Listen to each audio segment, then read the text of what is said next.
Assalamualaikum warahmatullahi wabarakatuh.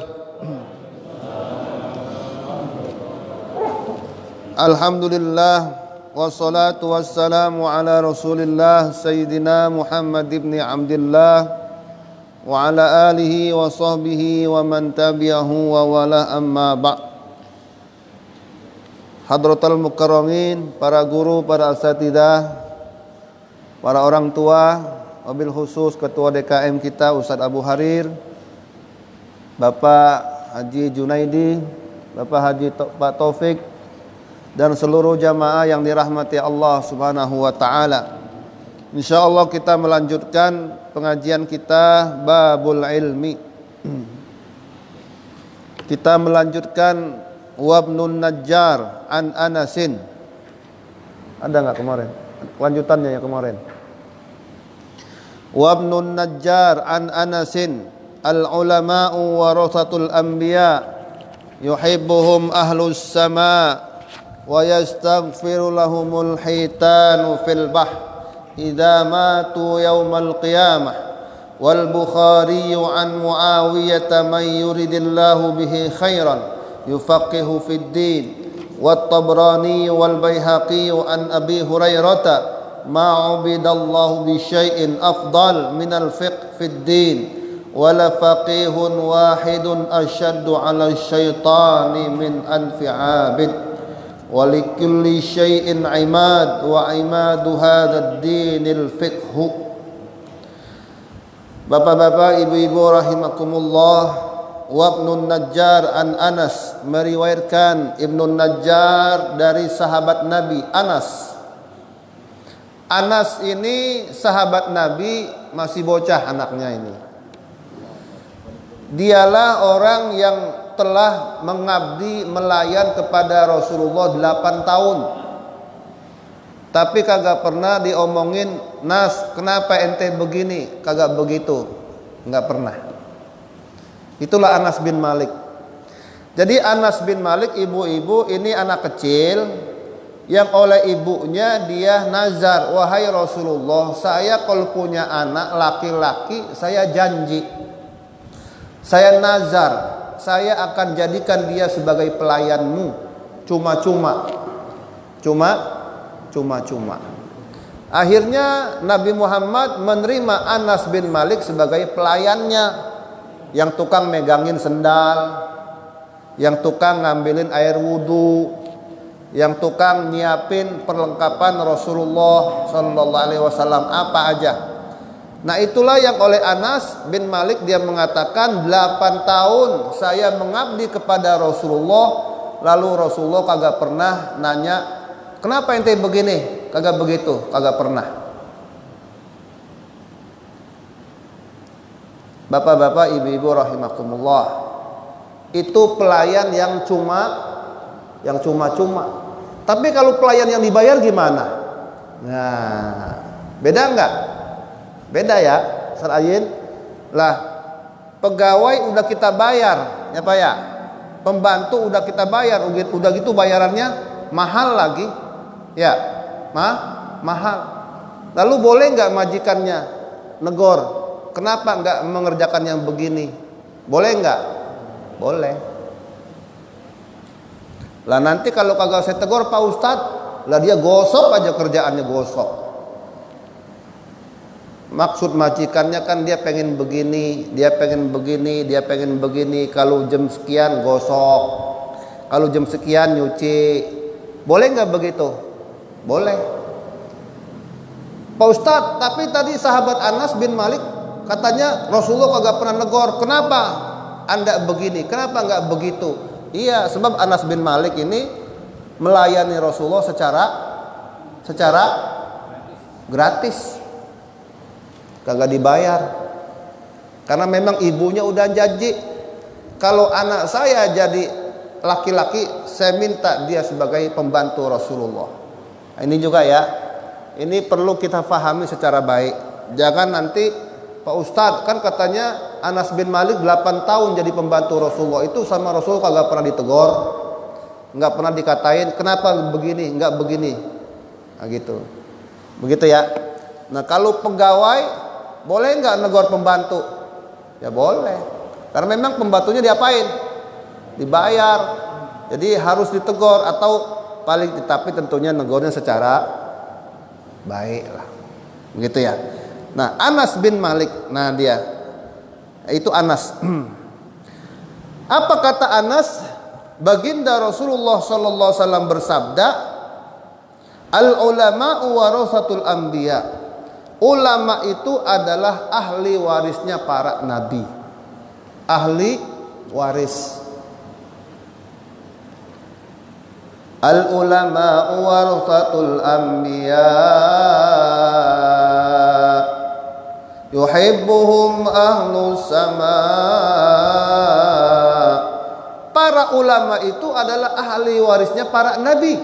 Yuhibbuhum ahlus sama, yang dicintai oleh para penduduk langit, yaitu para malaikat. Nah, tahu nggak ahli waris? Ustaz Ayin, tahu kan ahli waris? Ayin, Bapak Ayin ahli waris Haji Mustaqim, sebab dia anaknya. Nah, ahli waris, apa itu ahli waris? Yaitu yang mewarisi harta orang tua. Itu namanya ahli waris. Ya, itu namanya ahli waris. Nah, ulama itu ahli warisnya para nabi. Dalam hadis yang lain, wa innal anbiya lam yurithu dirhaman wala dinaran wa innama warathul ilma faman akhadahu akhadha bihaudin wafir. Para nabi tidak pernah mewariskan dinar dan dirham. Kalau orang tua iya, bapaknya Ayin iya, mewarisi harta kepada anak. Tapi kalau para nabi tidak pernah mewarisi harta. Yang diwarisi oleh nabi apa? Ilmu. Makanya hadisnya wa innal anbiya lam yurithu dirhaman wala dinaran. Para nabi kagak pernah mewarisi banda. Kalau bahasa kita namanya banda. Para nabi kagak pernah mewarisi banda. Yang diwarisi oleh para nabi kepada umatnya dan kepada para ahli warisnya terutama adalah apa? Ilmu. Faman akhadahu akhadha bihaudin wafir. Siapa ulama yang mewarisi ilmu para nabi, faqad akhadha bihaudin wafirin, berarti dia telah mendapatkan bagian nasib warisan yang banyak. Tuh Pak. Makanya di sini ulama itu berat. Ustaz Ayin, jadi ulama berat. Sebab yang diwarisi oleh para ulama dari para nabi adalah ilmu. Makanya di mana-mana ulama itu bukunya banyak, kitabnya banyak, sebab ilmu. Nah kalau ada ulama kagak pernah megang kitab, yang dipegang apa? Mobil aja. Ya Bu ya, itu namanya bukan ulama. Itu namanya pemilik showroom mobil. Ya. Jadi begitu. Jadi masing-masing itu punya apa? Punya warisan. Nah, kalau orang kaya wajar mewarisi kekayaan, tapi kalau ulama seharusnya yang dia banyakin apa? Ilmu. Lah jangan sampai ulama ini yang dipegang mobil melulu, motor melulu. Akhirnya ilmunya kosong. Di rumahnya kagak punya kitab. Ditanya anu kagak tahu. Ditanya anu kagak tahu. Jangan begitu. Nah, kalau kita sudah jadi ulama, anak kita sudah jadi ulama, atau kita niat anak kita jadi ulama, berarti tadi, nah, kamu ini yang harus diperbanyak adalah apa tadi? Ilmu. Berguru. Kiai anu, ke ulama anu, ke habib anu, berguru. Itu namanya gaweannya para ulama. Sebab apa? Ulama itu tadi ahli warisnya nabi. Dan nabi itu nggak pernah mewarisi apa tadi? Harta. begitu ya. Jadi masing-masing punya warisan. Nah sekarang pertanyaannya, boleh nggak? Emang ulama kagak boleh punya mobil? Ya boleh, boleh. Tapi dia harus tahu, kudu tahu bahwa gaweannya bukannya tukang dandanin mobil, tapi dandanin apa? Akhlak masyarakat. Itu gaweannya ulama begitu. Gitu. Kita bagi-bagi. Nah, kalau orang kaya silahkan. Orang kaya silahkan, emang orang kaya itu usaha, ya silahkan. Tapi kalau jadi saling menguatkan. Orang kaya silahkan dia berbisnis. Nah kalau ulama sudah jadi ulama, ya udah, bismillah hidupnya dia wakafkan untuk karena memang begitu karakter ulama begitu. Sebagaimana begitulah karakter para nabi. Bapak Ibu yang dirahmati Allah Subhanahu wa taala, yuhibbuhum ahlus sama.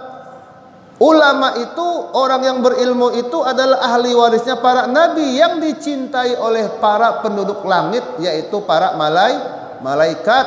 Wa yastaghfir lahumul hitanu fil dan para binatang-binatang yang ada di laut, ikan-ikan yang ada di laut itu pada membacakan istighfar. Idza matu yaumal qiyamah, jika mereka mati yaumal qiyamah, pada hari kiamat. Bapak Ibu yang dirahmati Allah Subhanahu wa taala, bukan hanya di hari kiamat, bahkan di dunia juga begitu. Dalam hadis lain Rasulullah SAW bersabda, wa innal malaikata la tadau ajnihatahum ridon li talibil ilmi bima yasna. Dan para malaikat itu menundukkan sayap-sayapnya, merendahkan sayap-sayapnya kepada orang yang pada nyari ilmu. Nah, kayak di sini kan kita mencari ilmu.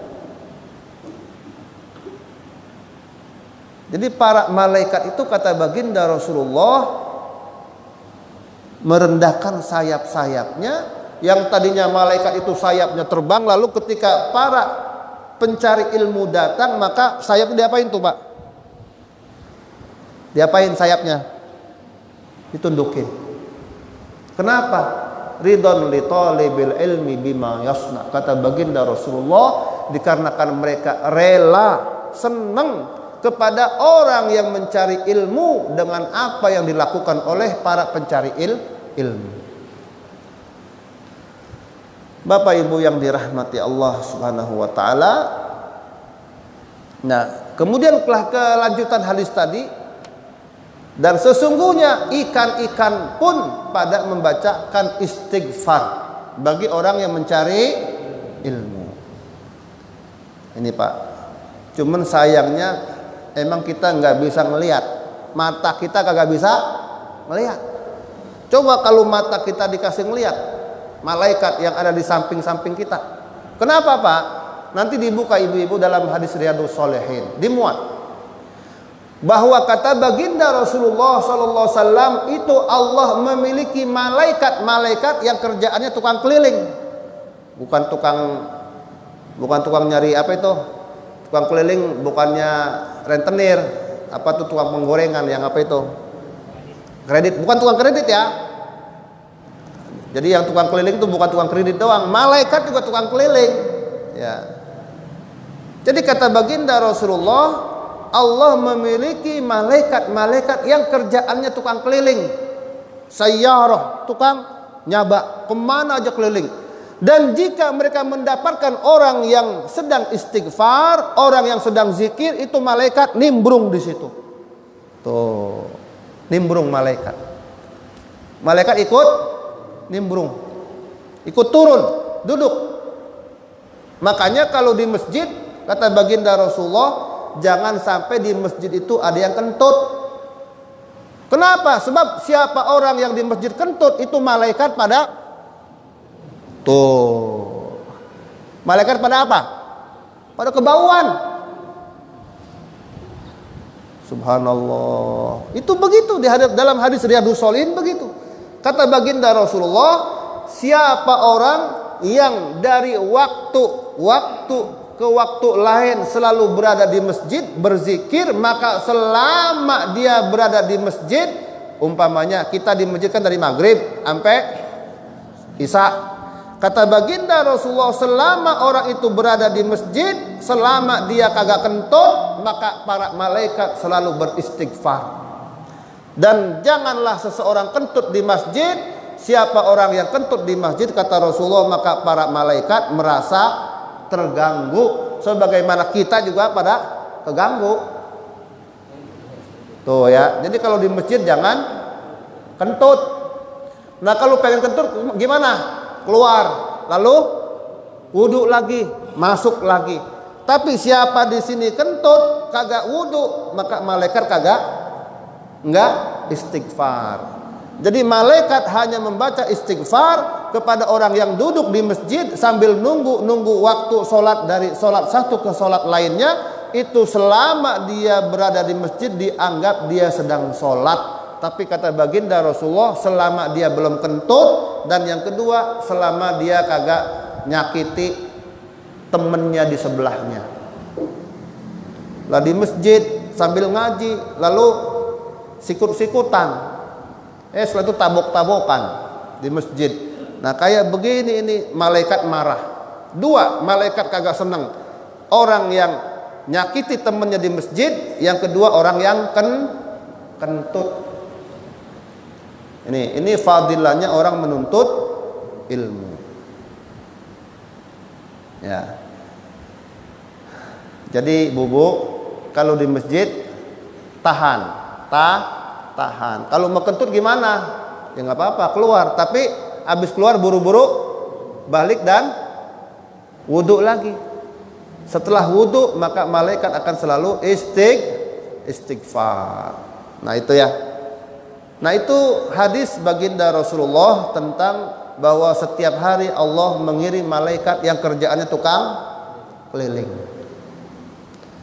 Yang berikutnya ibu-ibu yang dirahmati Allah Subhanahu wa taala, wal Bukhari an Muawiyah may yuridillahu bihi khairan yufaqihu fid din.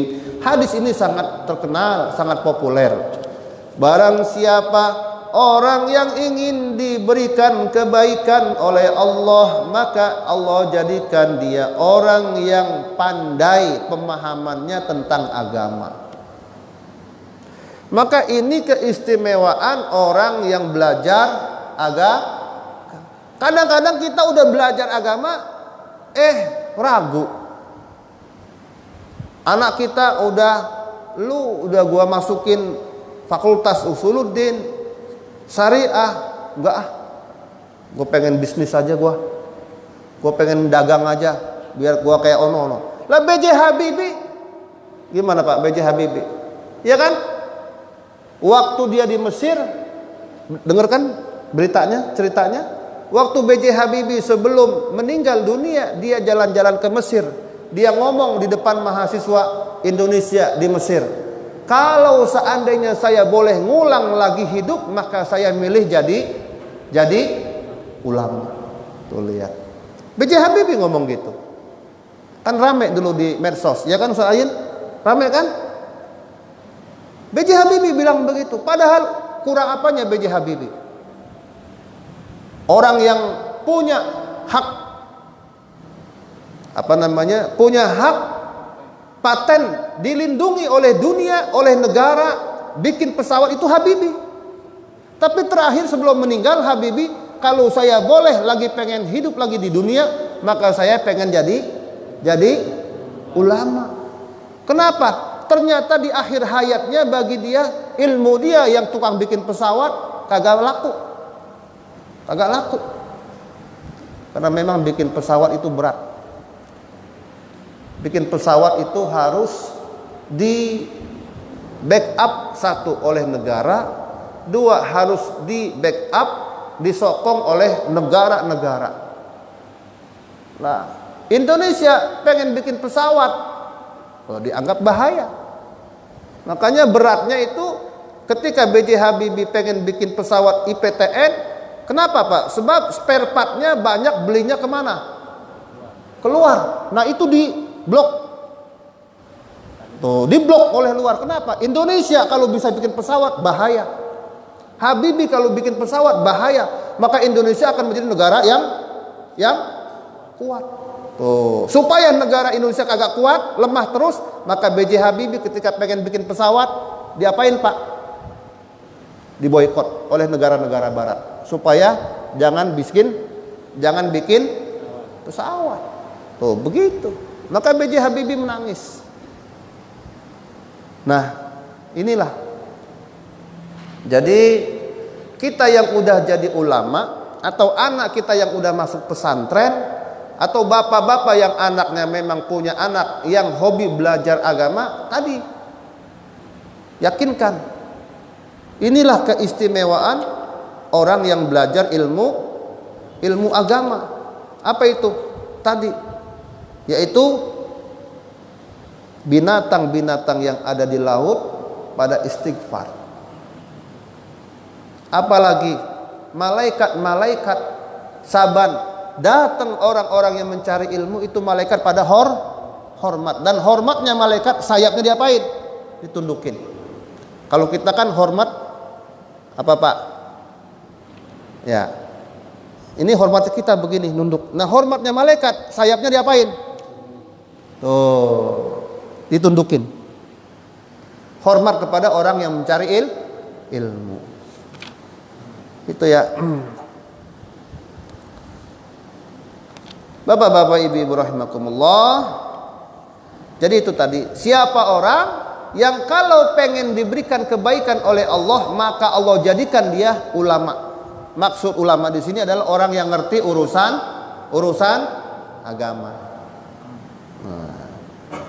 Nah, kalau bapak-bapak atau anaknya dikasih hobi belajar agama dan di kampungnya dia adalah orang yang paling alim di antara teman-temannya, maka bapak dan ibu sebenarnya telah diberikan kebaikan oleh Allah, telah menjadi orang-orang pilihan Allah di antara orang-orang lainnya. Kenapa? May yuridillahu bihi khairan yufaqihu fiddin. Siapa orang yang pengen diberikan kebaikan oleh Allah, maka Allah jadikan dirinya atau anaknya senang belajar agama.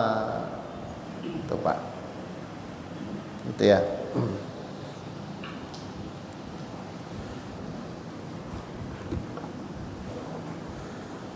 Kemudian wat Tabrani wal Baihaqi, meriwayatkan Imam Tabrani dan Baihaqi dari Abu Hurairah radhiyallahu an, ma ubidallahu bi syai'in afdhala minal fiqhi fid din. Tidak ada ma ubidallah,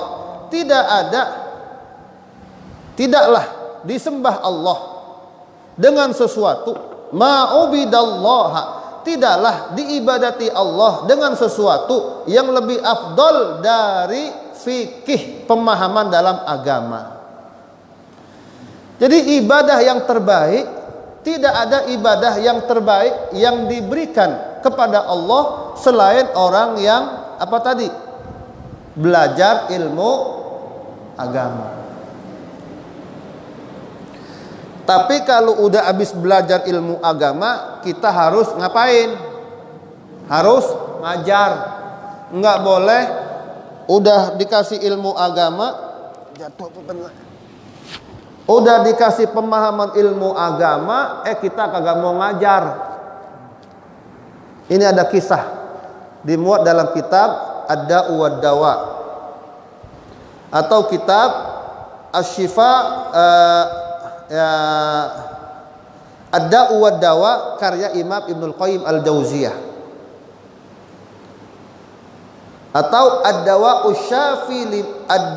Syafi liman Ad-Da'ul Kafi liman sa'ala anid dawa'i syafi, atau disingkat dengan nama kitab Ad-Da'u wad-Dawa, penyakit dan obatnya. Nah, di situ Imam Ibnul Qayyim Al-Jauziyah menceritakan di zaman dulu ada kisah yang diceritakan oleh para salafus soleh. Allah pernah ngirim 2 orang malaikat untuk menghancurkan suatu daerah, suatu kampung. Lalu datanglah malaikat atas perintah Allah, maka 2 malaikat ini datang ke kampung tersebut, pengen dihancurin itu kampung dikarenakan masyarakatnya udah pada maksiat semua. Ditemukanlah ada orang yang lagi sholat di musolanya. Allahu Akbar, khusyuk. Lah itu malaikat ragu. Gimana ini? Kita mau hancurin kampung ini, di kampung itu ada ustadz, ada ulama, ada kiai lagi sholat di musolanya. Akhirnya ini malaikat kagak jadi ngancurin kampung. Dia balik lagi, wahai Allah, kenapa? Udah beres? Belum, wahai Allah. Kagak jadi saya ngancurin kampung tersebut. Kenapa? Allah nanya, wahai Tuhan, di kampung tersebut ada seorang alim, ada seorang kiai lagi sholat di musolanya, di mihrabnya di tengah kampung. Kita jadi ragu. Lalu apa kata Allah? Wahai malaikat, dammirahum, hancurkan warga tersebut, matikan warga tersebut, dan matiin juga kiai tersebut. Tuh Pak. Akhirnya malaikat yakin. Lalu kenapa Allah minta warga tersebut dihancurin kampungnya? Itu Pak ya. Jadi kampung itu kalau sudah maksiatnya kebangetan, maka siap-siap. Diapain kampung itu? Dibikin longsor oleh Allah. Banyak di Indonesia, di Jawa tuh banyak. Buka di YouTube, banyak udah. Di Nganjuk, di mana-mana banyak. Kampung kalau sudah minum minuman keras, berjudi, mabok-mabokan, berzina, siap-siap kampung itu diapain? Dibikin longsor. Lalu warganya diapain? Ditublekin, kena longsor. Akhirnya itu malaikat setelah yakin datang lagi, dimatiin itu orang sekampung bersama ustadznya. Kenapa? Innahu ma ta'ammara fiyaqatu wajhuh. Allah mengatakan, ini orang alim, ini ustadz enggak bikin saya bangga, enggak bikin saya girang, enggak bikin saya bahagia. Kenapa? Ini ustadz pinter buat dirinya doang. Orang kampungnya pada geblek, kagak diapain, enggak diajarin. Allah marah. Tuh. Itu Pak. Jadi Allah marah kalau ada ulama, ada orang pinter tapi kagak mau, nggak mau ngajarin.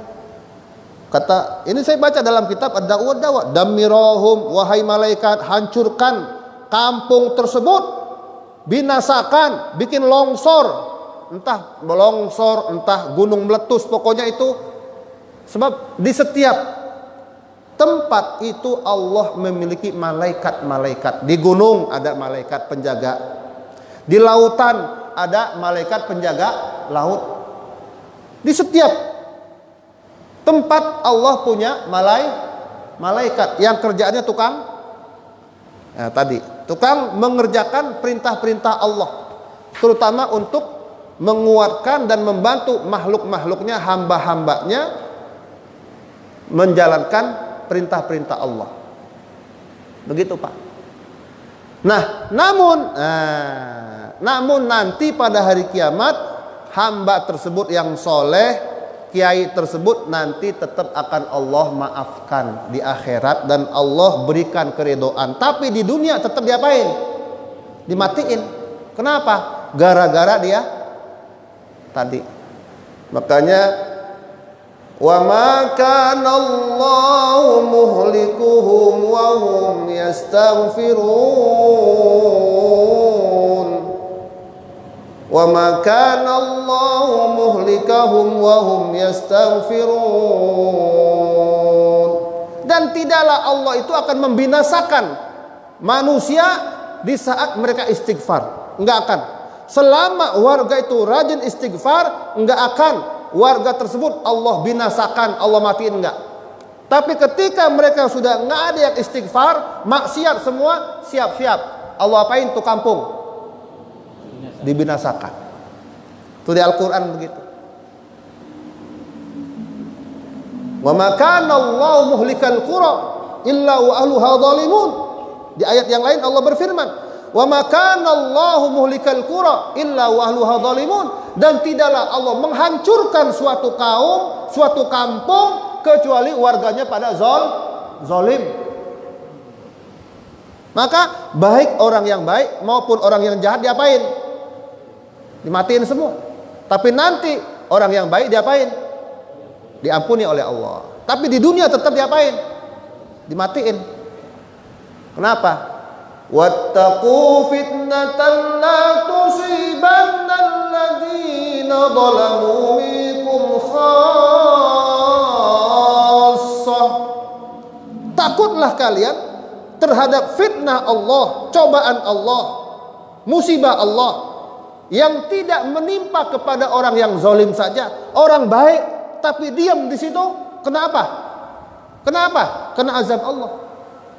Kena hukuman Allah, kena bala dari Allah. Makanya tadi kalau ada orang baik jangan apa? Jangan diam. Mana orang yang kagak bener, mana orang yang kagak sholat, diapain? Diajarin supaya pinter sholat. Mana orang yang kagak bisa baca Quran, diapain?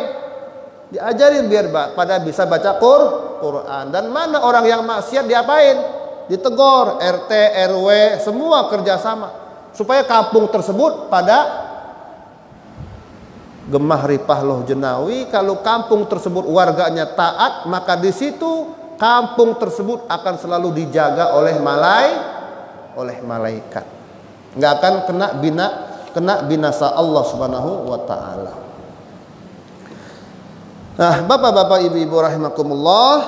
Kemudian apalagi wat-Tabrani tadi, wala faqihun wahidun asyaddu 'ala syaitan min alfi 'abid. Dan sungguh satu orang yang faqih, satu orang yang alim, yang ngerti urusan agama lebih ditakuti oleh setan daripada 1000 orang yang lagi ibadah tapi kagak alim.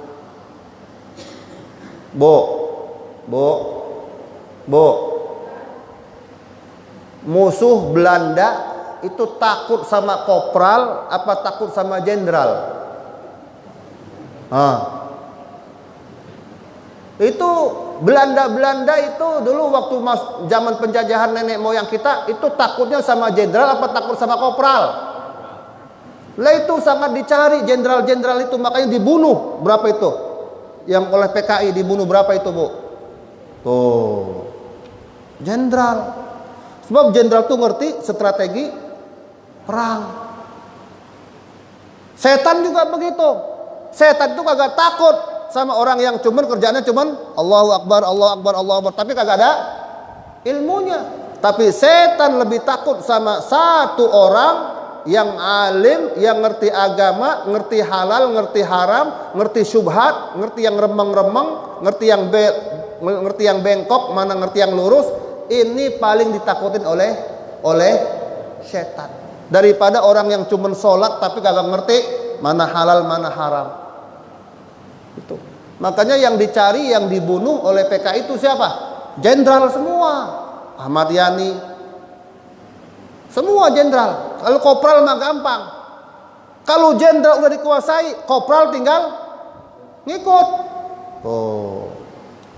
Maka yang ditakuti oleh setan adalah orang alim, orang yang ngerti urusan agama. Itu sangat ditakuti oleh setan. Walikulli syai'in imad. Dan setiap sesuatu punya tiang, punya fondasi. Wa imadu hadzal dini al-fiqhu. Dan fondasinya agama ini adalah al-fiqhu, yaitu pemahaman yang cakap, yang dalam tentang urusan agama. Di masjid bisa berdiri karena ada pondasi. Kalau ini pondasinya kagak ada, rubuh semua ini. Agama juga begitu. Agama punya pondasi. Pondasi agama itu apa? Al-fiqhu, yaitu pemahaman tentang pokok-pokok ajaran agama. Ini haram, ini halal, ini syubhat, ini remeng-remeng, jauhin, ini halal, ambil, kerjakan, ini mubah, boleh, silakan. Nah, itu tiang agama. Nah, kalau nggak ada gituan, rubuh semua agama. Bapak-bapak, ibu-ibu rahimakumullah. Kemudian dan meriwayatkan Ibnu Najjar dari Muhammad bin Ali, raq'atani min alimin afdal min sab'ina raq'atan min ghairi alim. 2 rakaat yang dilakukan oleh orang yang berilmu adalah lebih utama, lebih afdal daripada 70 rakaat tapi min ghairi ilmin, dilakukan dengan tanpa. Lah iya rakaat, dia sholat 2 rakaat kagak ada ilmunya, ya gimana mau diterima?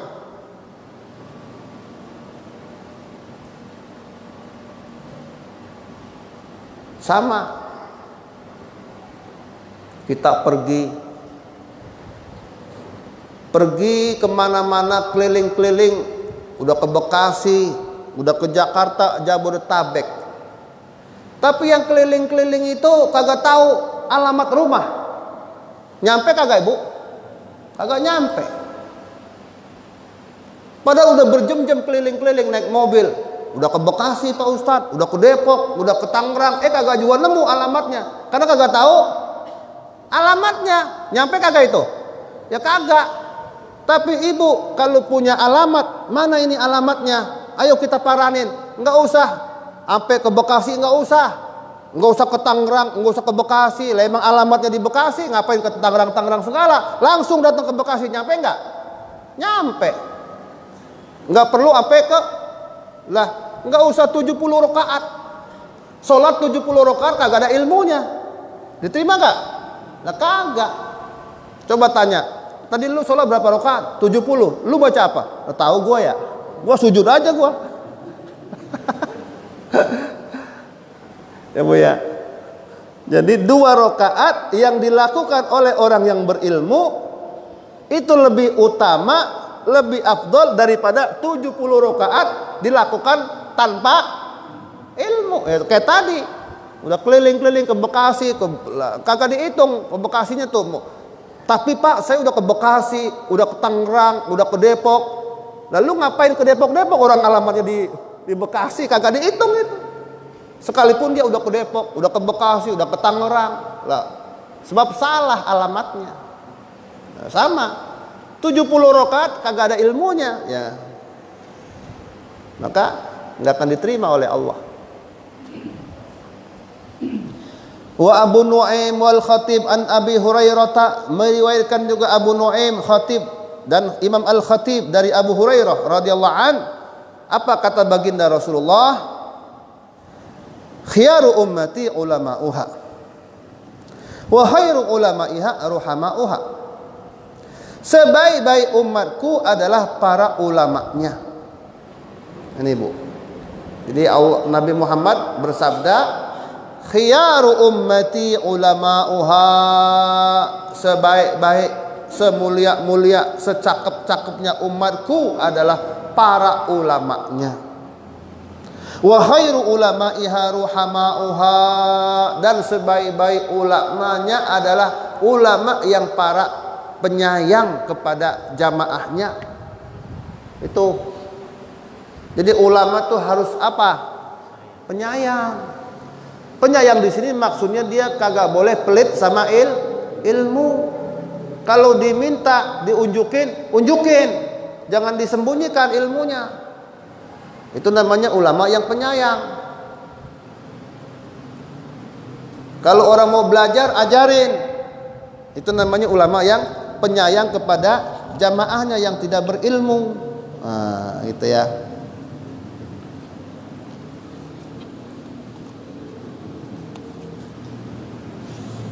Ala wa inna Allah ta'ala la yaghfiru lil alim arba'ina dzamban qabla an yaghfira lil jahil dzamban wahidan. Ingat, sesungguhnya Allah pasti la di sini la litakkid untuk menguatkan.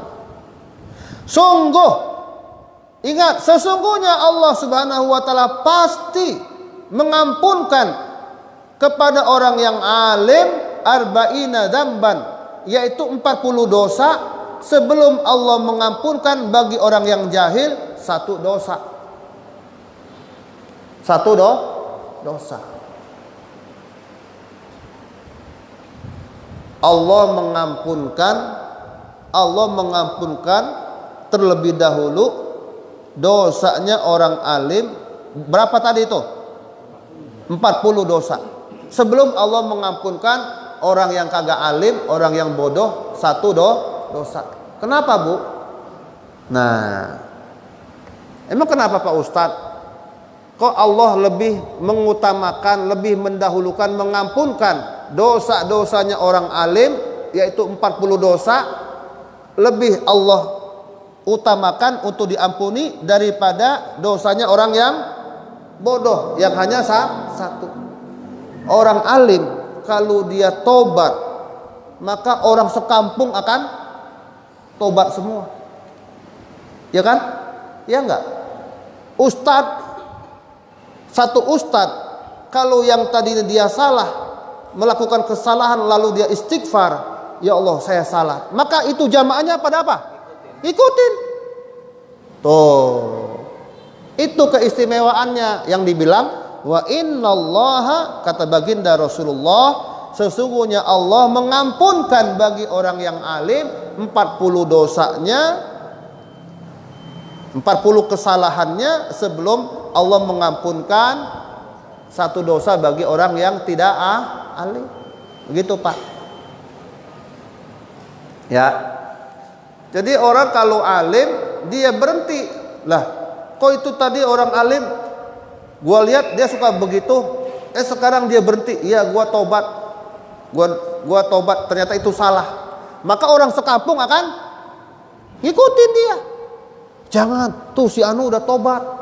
Tuh, Kiai Anu, si Ustadz Anu di kampung kita udah nggak ngerjain beginian lagi. Maka orang sekampung tuh akan apa? Ngikutin. Nah, itulah yang tadi mengapa Allah Subhanahu wa taala tadi mengampunkan orang yang alim.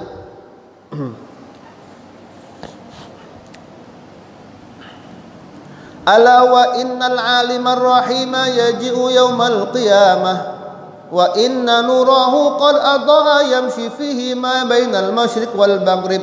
Ingat, kata baginda Rasulullah, sesungguhnya orang yang alim dan orang yang alim dan yang penyayang. Alim tapi penyayang. Bu, orang yang berilmu tapi penyayang. Emang ada orang berilmu kagak penyayang? Ada. Apa itu? Itu ustadz pelit. Kita ngaji kagak boleh, kagak mau melulu. Itu ngaji pinter buat dirinya doang. Ya, itu namanya ustadz yang pelit. Pelit dengan apanya? Ilmunya. Nah, baginda Rasulullah mengatakan orang yang alim, yang penyayang, pengasih kepada warganya, kepada rakyatnya, kepada jamaahnya, datang pada hari kiamat dan cahayanya telah menerangi, qad adha'a yamshi fi, dan cahaya orang alim tersebut ikut berjalan menerangi depan di antara timur dan barat. Tuh, ilmunya akan, sesungguhnya orang yang alim dan pengasih akan datang pada hari kiamat dan sesungguhnya cahayanya itu akan menerangi dan ikut yamshi fihi, ikut berjalan cahayanya antara timur dan barat. Kama yudiul kaukabud durri, sebagaimana bintang itu memberikan cahaya. Bintang apa itu? Bintang yang paling terang itu. Kan setiap bintang pasti ada yang paling ada itu, Bu. Kita longok ke atas, itu ada bintang yang paling gede sendiri itu. Bintang apa namanya itu ya? Kalau kita kecil bintang kejora apa katanya ya? Nah itu. Ibu ya. Sama bulan. Itu kalau kita lihat bulan purnama, Lah emang bulan purnama ada di Indonesia doang? Lah saya di Pakistan juga ngelihat bulan purnama. Kelihatan di mana-mana itu. Lah jangan disangka itu Pak Ustadz bulan purnama kita ngelihat se-Indonesia ngelihat semua. Lah bukan orang Indonesia doang yang ngelihat bulan purnama. Seluruh dunia juga kelihatan. Sebagaimana bintang. Bintang yang paling gede itu kelihatan. Dari mana aja pasti ngelihat itu. Dari timur orang lihat bintang yang gede itu. Dari barat timur juga ngelihat. Sama. Orang yang alim dan yang pengasih nanti pada hari kiamat akan datang. Dan cahayanya menerangi.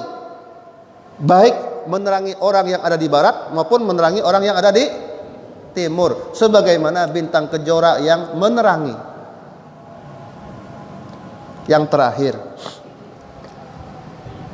Wad-Dailami an Ibni Abbasin idza matal alimu sawwarallahu ilmahu fi qabrih yu'nisuhu yaumal qiyamah wa yadra'u anhu hawamal ardi. Jika mati orang yang alim maka akan Allah robah ilmunya, akan Allah sawwarallahu ilmahu fi qabrih, akan Allah robah ilmunya di kuburannya, yu'nisuhu yang akan menyenangkannya, menemaninya pada hari kiamat, dan yang akan mengusir darinya serangga-serangga bumi, binatang-binatang bumi. Jadi dulu ketika ada pelebaran jalan tol di Kedoya, Jakarta Barat, di situ ada kiai namanya Kiai Abdullah Muti apa namanya lupa. Itu pas dikubur udah sampai lebih 30 tahun, diangkat dibongkar, itu kuburannya mayatnya masih utuh. Lah itu sampai masuk TV. Lah waktu itu saya masih tinggal di Cakung mau ke Bintara. Lah saya lewat rel kereta Pondok Kopi. Lah ini orangnya dijual di majalah itu. Nah, saya beli itu majalahnya Bu. Cerita tadi.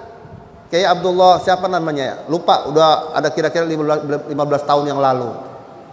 Lah diceritain sama anaknya, bapak saya itu yang menjadi heboh di TV, diangkat mayatnya udah lebih dari 30 tahun, mayatnya masih utuh. Lalu saya beli majalah tersebut, saya baca, anaknya cerita, ayah saya dulu mukim di Darul Ulum Mekah. Sebelum zaman Belanda, sebelum zaman kemerdekaan, dia pulang ke Indonesia, lalu dia kerjaannya katanya bapak saya kerjaannya ngajar. Dia hakim agama di Tangerang, yang tukang ngawinin orang. Lalu dia ngajar di musola, ngajar di langgar-langgar naik sepeda. Itulah yang dilakukan oleh bapak saya, kata cerita anaknya. Ketika ditanya oleh wartawan, kenapa bapaknya udah lebih 30 tahun mayatnya kagak busuk? Nah ini dia hadisnya. Nih saya baca itu. Saya dapetin. Jika mati orang alim, maka Allah robah ilmunya di kuburannya menjadi temannya sampai hari kiamat, dan akan mengusir binatang-binatang yang akan memakannya. Makanya mayatnya utuh, kagak dimakan cacing-cacing tanah. Apa dilakukan bapak saya? Bapak saya pindah dari satu musola ke musola, langgar ke langgar, ngapain? Ngajarin baca Quran. Nah, itu Pak. Dan masih banyak di Bintara Jaya, Seayin, itu ya, di flyover, ketika dibongkar mayatnya banyak, mayatnya yang pada masih utuh. Siapa? Oh, Maulid Nasir. Masya Allah. Banyak itu. Nah, ini dia dalilnya Pak. Idza matal alim, jika mati orang alim, tapi alimnya yang alim apa tadi? Nah itu alim yang mengamalkan ilmu dan mengajarkan kepada masyarakat. Nah, udah gitu ikhlas dia. Nah inilah keistimewaan orang alim. Sekira demikian, insya Allah minggu yang akan datang kita sambung kembali. Semoga Allah jadikan kita orang-orang yang mencintai ilmu. Dan berdoalah bapak-bapak, mudah-mudahan entah anak kita atau cucu kita. Kita berdoa kepada Allah ibu-ibu, ya Allah berikanlah saya cucu atau anak atau cucu atau keturunan nanti ada yang mewarisi ilmunya para nabi. Amin ya rabbal alamin. Demikian hadanallah ikum majma'in wal afwa minkum wallahul muwaffiq ila aqwamit thoriq. Wassalamualaikum warahmatullahi wabarakatuh. Ya